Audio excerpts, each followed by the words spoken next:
2, 1.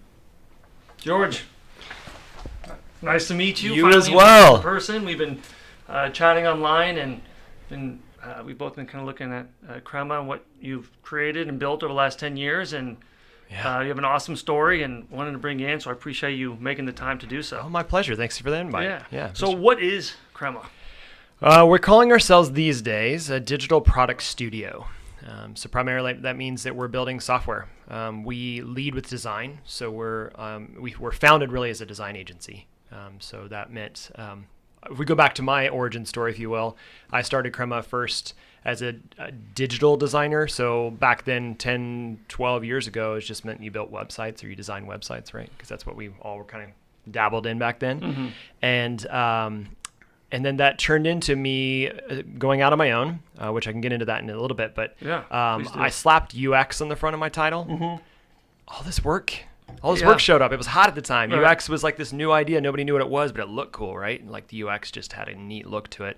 And so... what's UX if people don't know? Yeah, user experience design, right? So trying to really focus in on saying how do we build the greatest experience possible for a digital... whatever the experience is, right? So it could be a digital website, a digital app. Now, since then, we've really doubled down into saying we primarily build products. So that's, applications, software, and mostly enterprise software now. And could you say, for someone that maybe doesn't know quite that much, the experience you have when you're scrolling through a website. Yeah. So now when you go through, like your guys' website, there's little videos. Yep. It's you scroll down and it's a different layer as you go through the website. Yeah. And it's interactive. And you almost feel like it's like almost cinematic. Yeah, I think going back to storytelling, we were talking about before we started recording, right? I mean, like that everything is a story, and that's true for a website. It's true for a marketing campaign. It's true for a piece of enterprise software. Mm-hmm. Everyone wants to understand easily how they are a part of this story, and so for us, creating a great user experience is about making sure that they know what the story is and how they're a part of it. And so, I honestly think that kind of just made that up on the fly. So, but I mean, reality is how do we help people to not let the technology get in their way? Mm-hmm. So that was really our mission early on. It started primarily with just design work. We were contracting all of our development. Mm-hmm. So we were pulling in freelancers, almost all local. And then I oversaw one team, which we'll talk about how that went, one team in India. Because a client wanted me to both be his designer and his project manager over a team for a product that he was building. I since have realized why I don't ever want to do that again. And so we can get into that a bit more. But the reality is it really thought, what I love is I love people. I love working with people. I love working next to people. And there's so much you can get from reading body language and understanding how to collaborate well together. So Crema started first as a design agency. We started contracting developers, and then we said, actually, I think some of you are probably basically full-time employees because I don't think you have any other clients. I think we're your full-time role. Mm-hmm. Why don't we make it official and bring you on full-time? So first couple of years, we got up to about 5 to 8 people. And then 2015, we doubled in size. And then last year, we doubled size again. So we're about 40 people now. I've seen a lot of software development shops get a big project with one client, ramp up, have 10, 15 developers. They lose a client and they have to lay those 10, 15 developers off. Huge risk, yeah. What is that? Is there a way to mitigate that? Is that just the nature of the beast when you're doing outsourced development? Yeah, that's a good question. I think any good business person would say that it's a roller coaster you have to ride, right? I mean, you have to be able to say yes. It's not like you're going to say no. Mm-hmm. But you have to gauge that yes with making sure that you're also thinking about a diversified portfolio, making sure that you're really focusing on new business development while you're supporting your existing clients. Mm-hmm. And that's just constant. Mm-hmm. I think it's the reason we've survived for 10 years as a company. We just celebrated 10 years. Mm-hmm. And it was because, we did have marquee clients all the way along. Mm-hmm. Now, those clients have switched over the years, but we've never had to do a layoff. I've only had to fire, one person in the last 10 years. Wow. And primarily that's because we were always saying, I love this one big client. While you guys are doing good work, I'm going to be over here looking for more. Mm-hmm. And it was always about diversifying the portfolio. Yeah. There's some percentages that I think a lot of people try to focus on, no more than 30, maybe 40% of your revenue ought to come from one client. Mm-hmm. There are stages when it's more than that, for sure. But the risks go up. and so you just have to be really mindful of that all the time. What did you guys have a tipping point in the first couple of years of the business where you were kind of working on smaller projects and then you got that really big one? Yeah, actually, it's kind of how we started. Okay. So when I went out on my own, jumping back a little bit, when I went out on my own, to do my freelance design career, it was because my daughter was in the hospital for the first 7 months of her life. Wow. And so I was at an agency that was way south, about 45 minutes away from the hospital, and I was still going to work every day. And then at the end of the day or before the work, I would drive 45 minutes up, visit my daughter in the morning, and then visit her afterwards. But occasionally they would call and say, here's the deal. She was super critical. And they would say, hey, she's dead. We're reviving her. You need to get up here right now. Oh, and that happened on a pretty regular basis. And so I got tired of white knuckling it down to KU Med. And I said, this isn't fair to you. This is 2007, 2008. This isn't fair to you, to my employer. I'm going to leave. And it's a super tiny studio, about 3 people. So it would be a big impact on him. Yeah. But I'll be a freelancer. You could send me work, and we'll go from there. So I bought a laptop. KU Med has great Wi-Fi. If you ever want to start a business, that's not a great place to do it, but it's where I was. Mm-hmm. And set up my first laptop there. And I sent him an email and said, hey, I'm ready for work. Send it to me. He goes, actually, the recession's hitting right now. We don't have any work. I probably couldn't even afford for you to be on staff. I just, where we were making it work. And I say, awesome. So I just quit my job. My kid's in the hospital, and I don't have any clients. This is going great so far. And he goes, but I want to introduce you to my buddy. He's an entrepreneur, and he's working on this app. Back then, everybody was building a social media platform for something. And I said, okay, cool. So that's the guy that really I worked with for about a year and change, managing his team overseas, working on design, while my kid got through being in the hospital, came home with a trach and a ventilator system until she was about 3, and now she's in middle school, and if you didn't see the scars, you wouldn't know the difference. Wow. Total miracle. What an opportunity, though, for him to give that to you in the middle of a recession. No question, because that could have been his client in some ways, but it was a great referral, and he took, and then that guy took care of my family. There was times where entrepreneur's journey, I literally remember calling him saying, hey, man, it's been really tough. Mm-hmm. Can you pay a couple weeks early? Yeah. I got to make mortgage. Yep. And looking back, I'm so thankful for that guy. He took such good care of us.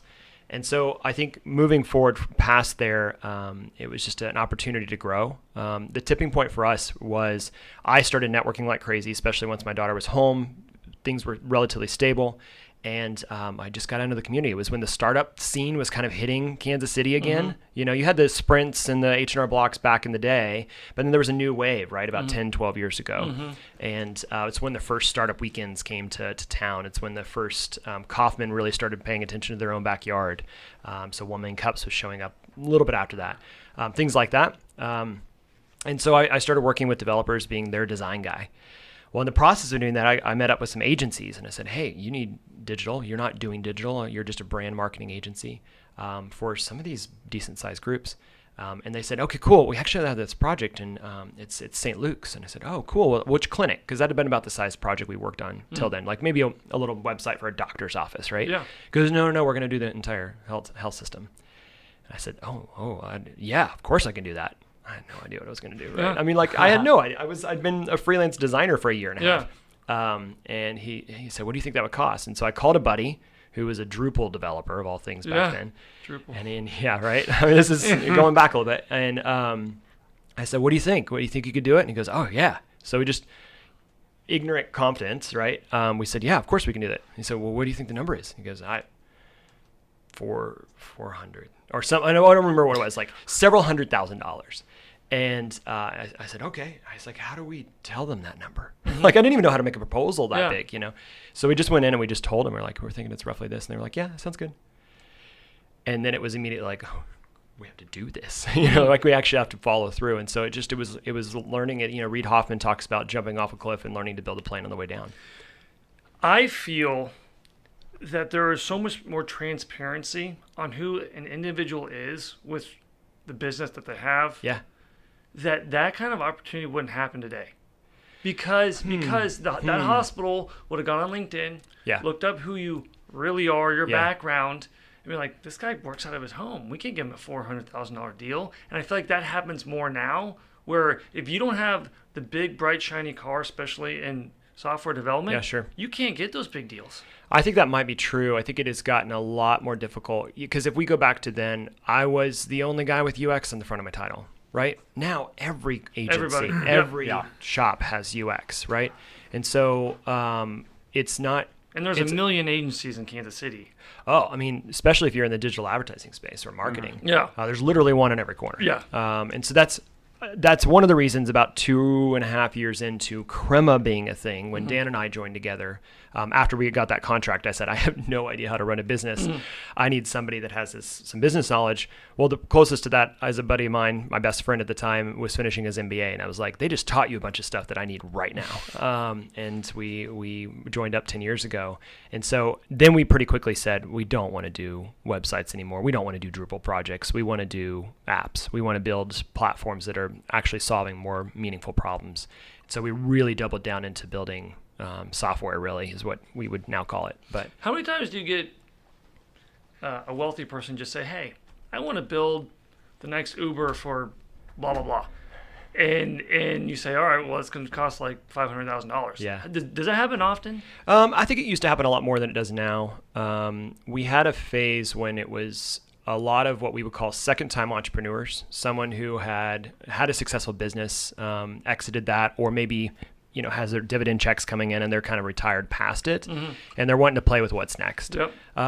That doesn't happen as much now, and it's primarily, I would guess it is primarily because our circles have changed, right? So I'm less running in the entrepreneurial network, the startup ecosystem, and more now focusing on building relationships with enterprise clients, right? Yep. And so you're just talking to a different profile of person that has a different problems they're trying to solve and different things they're thinking about.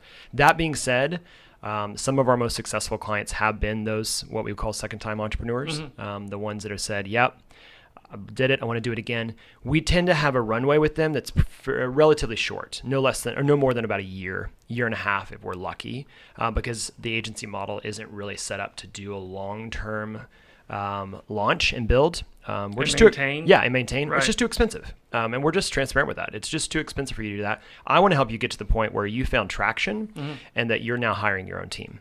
Your own IT folks to manage what you guys have built. That's exactly right. Yep. Or if you want to even continue to innovate on your product, we'll even train your team on the thing that we started, but now needs to be something that you're not just starting technology, you're starting a business. So how can we help you do that? How did you come up with the name?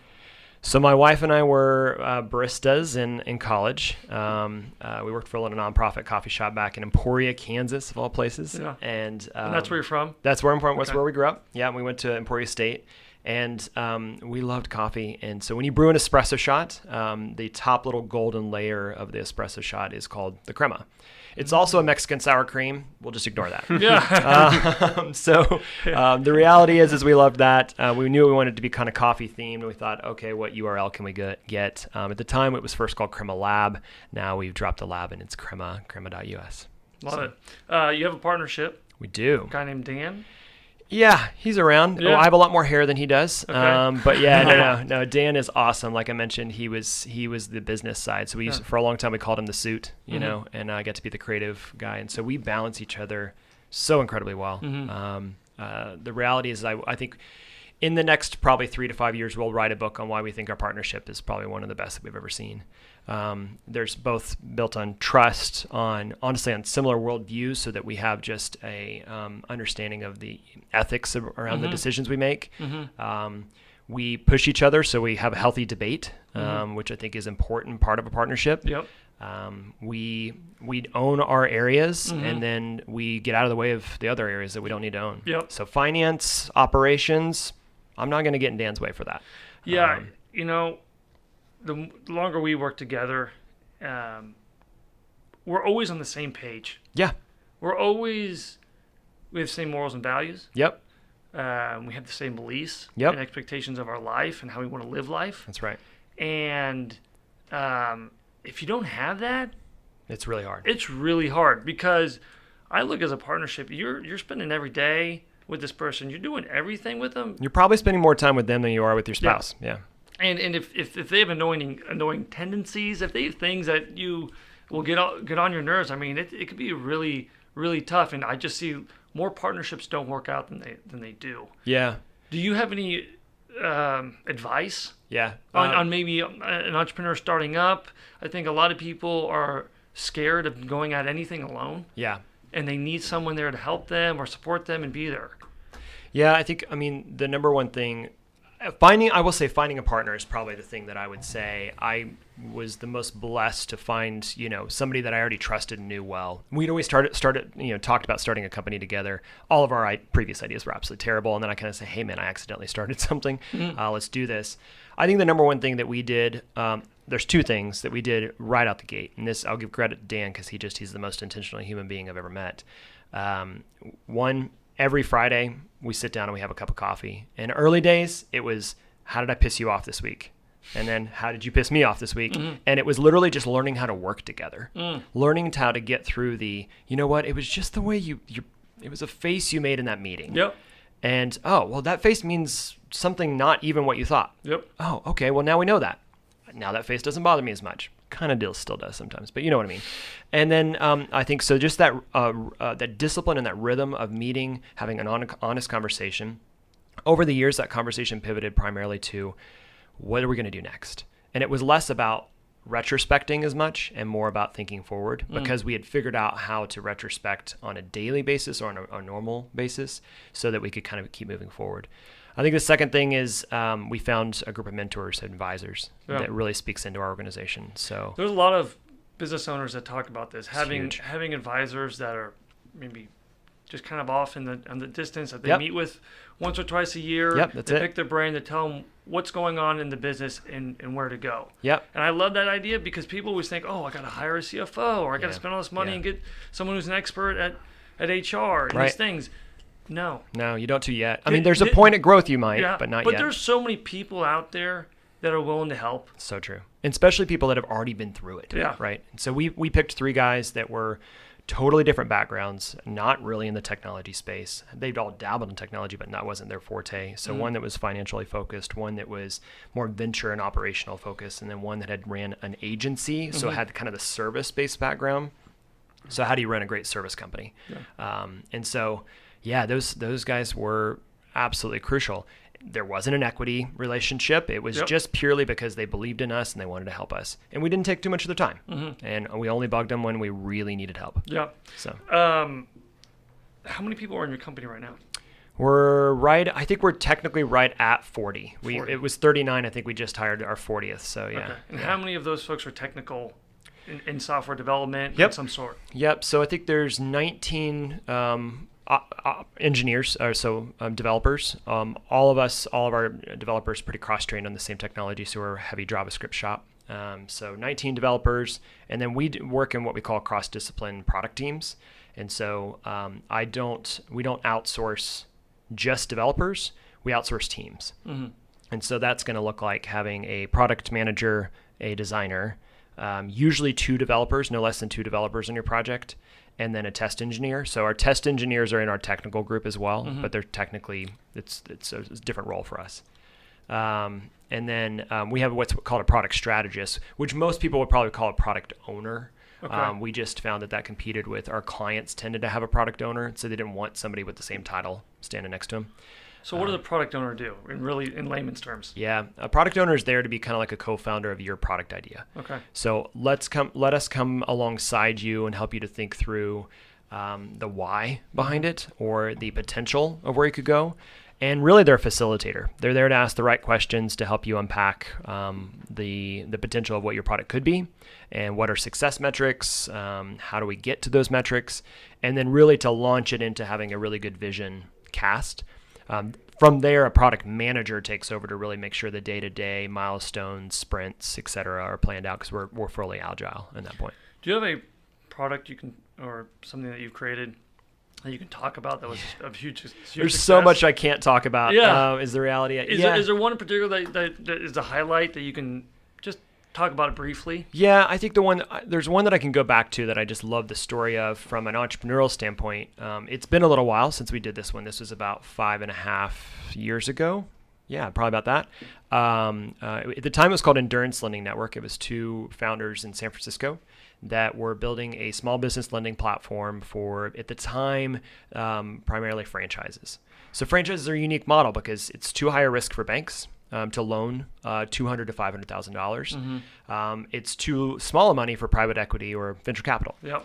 So what they were doing is they're pooling the loans together, looking at an opportunity to rate those in some way with some underwriting back end, and then saying, hey, can we automate this to speed up the process that people could get loans in and then actually, get approved to deploy capital, and then we'll group investors in the back end.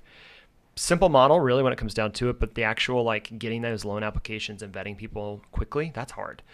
So we helped build the kind of MVP product of that all the way through. We worked with them about a year and a half through them raising a round, and then actually bringing on and helping to hire their first CTO, their first 3 engineers, and then we passed the torch slowly so that we were developing part, they were developing part, and then it finally got to the point where they owned the entire thing. It was a huge success. I joke because we actually had a strategic relationship with them that they ended up buying back part of it, which was great. Of course, right before they got acquired by Funding Circle or merged with Funding Circle, which is a London-based, almost verbatim company. Granted, they ended up using our technology, which was cool. So they took it global. Within 6 months, they were worth $1 billion. And so I think we went back and visited about 8 months later, and they had 85 engineers on staff and had just blown up. They went IPO last year. Wow. So that's the success story I want to tell over and over again. That's kind of the entrepreneurial version of it. We've worked with some of the top 5 global consultants. That's kind of our biggest client profile now. And then large scale, Kudelski Security is probably our favorite client right now. Is the one that we can talk about. Okay. They're based actually out of Switzerland. Side note, Kudelski is a really awesome brand for being kind of an older company because they were the Kudelski's tapes, recording tapes, were the tapes that the Watergate scandal was recorded on. Oh, wow. And so old school, right? And so they were kind of like spy equipment, which then turned into DVR security for your DVR boxes. And then they grew a security group out of that. And the cybersecurity group. Yeah. So the cybersecurity group is growing like crazy. And so we got connected to them and had an opportunity to grow. And so we've been a partner with them for a couple of years, building their managed services portal.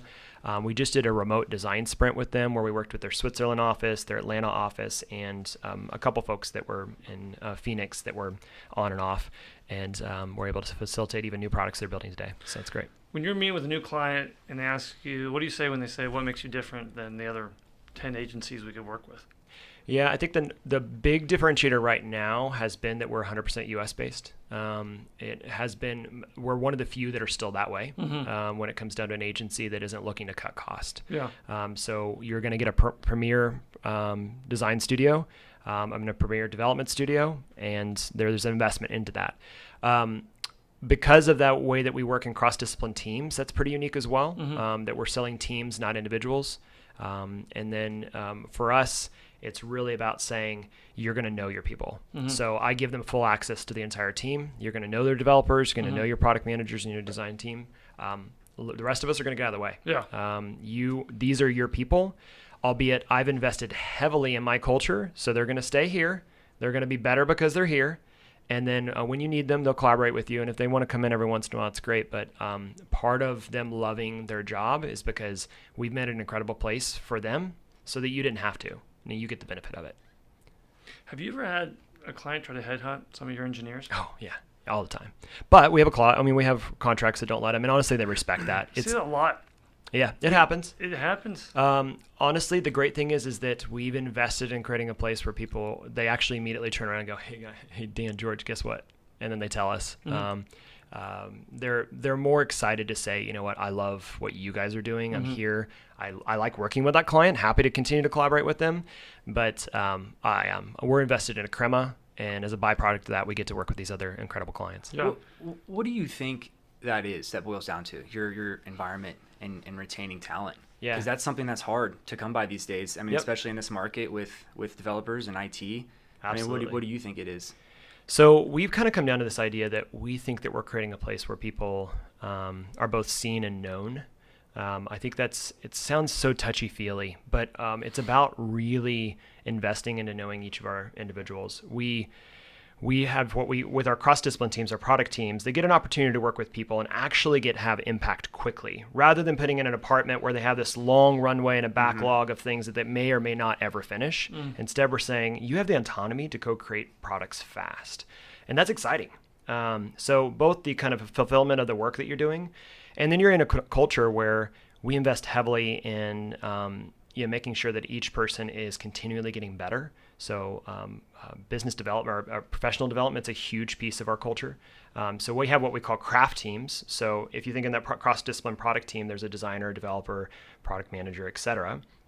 Then each of those product teams pull out every 2 weeks, and they get a chance to work with our craft teams, which is like all the designers get together, all of the developers get together, all of the strategists get together, and they have strat chats, design chats, dev chats, and they're learning about, hey, what's working on your product? How are we getting better? And all those things, the meetups that we all used to love to go to, but they don't happen as much as they used to. We kind of just basically started creating those in-house. Awesome.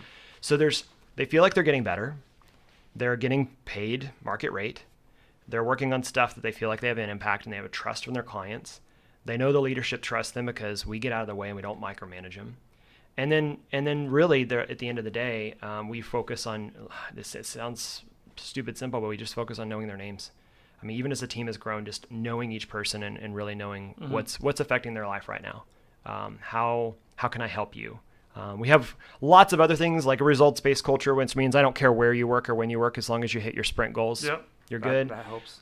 We do Lab Fridays, which means every other Friday we dial down all client work. So actually today is Lab Friday. I'm kind of missing part of it to be here. Yeah, I thought it was Monday today. It's all good. So every other Lab Friday or every other Friday we do what's called Lab Friday, and now it's a portion of it's called Venture Lab. And they're getting to either launch new product ideas themselves or actually work on continual education. I want to do a online course for learning more in React or Redux or TypeScript or whatever is pretty hot right now. So how can we give them space to do that and to experiment where it's not a risk on the client, but they also get to collaborate with people maybe they don't get to work with on a daily basis. Yeah, very cool. It's awesome. We're actually getting ready to do a demo day for our products from that. So we have a particular client who outsourced two. One's in manufacturing, one is in lead generation. Okay. And they both had developers in Argentina. Yeah. And they got to a certain size, and then they got nervous. They're like, they've done really good work, but now we need to bring a little bit more in-house. And so they're transitioning. I'm not going to mention names. There's a company here that does a lot of outsourced development to the Philippines. Yep. And I have very mixed feelings on that as well. I may have been on that podcast recently. Yeah. So I'm sure you're developing that or going against that all the time because people are so focused on price. Yeah, I mean, how do I compete with the fact that, this is the question we ask ourselves and our clients sometimes ask us, how do I compete with, $15 an hour or $20 an hour when transparently we're closer to like 150 plus an hour, right? It's a constant conversation. It's a constant thing that we're asking ourselves and our clients are asking us. The short and long of it is we are investing into people that we know and that we can see. Going back to that being seen and known. Our clients get the benefit of that because there's quality, better communication, and collaboration. It's the same thing as we all been saying. We tend to be a boomerang for those clients. Yeah. Because people will go use an outsourced team. They have the stereotypical outsourced experience, and then they come back and they say, yeah, I know you told us, but what's usually the con? Or So I made a series feedback that you hear. Yeah, I made a series of videos a while back that was like the 5 ways to get your app built, and I won't go through all of them, but one of them is outsourcing. And my advice on that is whatever they tell you, whatever they quote you, it's times 3, both in budget and duration. And primarily it's because if you think about it, it takes literally a 3-way communication that has to happen, specifically when you're dealing with a significant time zone difference, whether it's India, Philippines, Vietnam's pretty hot right now. So there's a couple different ways, but you have to think about, I'm going to send a bit of communication. There's a process. It needs to be confirmed in some way, and then it needs to be sent back. So there's like a 3-way communication. So literally technically speaking, if they were sitting next to you, they could have gotten it done in the 1 unit of time. But because it takes 3 times as long, that's getting charged to you. And so you're hearing a smaller number, but just take whatever the number is and times it by 3. And that almost verbatim has been true for everyone I've talked to. It's like, it was 3 times longer and 3 times more expensive than they quoted. And the quality was just not there. I came back and the thing that I really wanted, I never really got. And because I couldn't really work next to them, I couldn't tell them that. And I couldn't actually voice that. And we couldn't land the plane on certain things. Now, I know a lot of companies are trying to solve that by having product managers local and then outsourcing. But then, again, you don't know the people that are actually writing the code. Yeah. I have heard some more horror stories of products being stolen. That's the worst case scenario. There's a lot of kind of trafficking of ideas that's happening, and so they're just copy and pasting the code literally to another client. Yeah. And not even like the libraries, but the actual IP. And so there's a huge risk there. But again, you don't know the people. When you guys build a website or an app for a client, do you have rights to those code, or is that code now the client's? The IP of the idea and the end product is the client's. We have done unique relationships if we're partnering for some reason it's a little bit different than that, but 99% of the time it's work product for hire. And even our contracts, they literally have no deliverables in them, most of them. Most of our deliverables are around saying you're going to have these people dedicated to solving your problem for this period of time. That's pretty basic. Hard to sell sometimes, though. Lastly, yeah. What's the next 2 to 5 years hold for Crema? Yeah, that's always always. What are you most excited about? What gets you excited about? Maybe the market, Kansas City, how you guys are involved with that. I mean, is there anything that stands out? I think it's actually the fact that we're working again with clients in Kansas City. So for the last 3 to 5 years, we haven't really had a ton of clients in Kansas City. It's all been San Francisco, LA, Seattle, etc. Why do you think that is? Well, partly I think that that's just where our referral networks were. It's where people were, most of our business comes through word of mouth. And so it was who knew us. And we were building relationships there. We look like a great alternative to the coastal, even more expensive than we are. Right. Yeah. Right. Cost. Yeah. And there was a curiosity about Kansas City. What's happening here? I'm willing to fly in. I'm willing to spend some time with you guys. You seem like you know what you're talking about. Let's explore that. There is this ethos that's happening in the industry right now that you don't have to be in San Francisco to be successful. And so we're starting to see that shift, right? I'm excited about working with Kansas City brands. We're having some really fun conversations with some brands in town that are just ripe for the type of work that we do, the type of collaboration that we can bring, and maybe not for the full stack thing, but maybe portions of it. And then I think the other thing is that Dan and I are really starting to think about what does intellectual property look like for us. Most of the growth that we've had over the last 10 years has been being a really incredible service provider. But what if, how do we start asking, how do we take these venture lab ideas and turn them into maybe their own businesses? How do we grow a venture studio possible model? I mean, that's something we're exploring.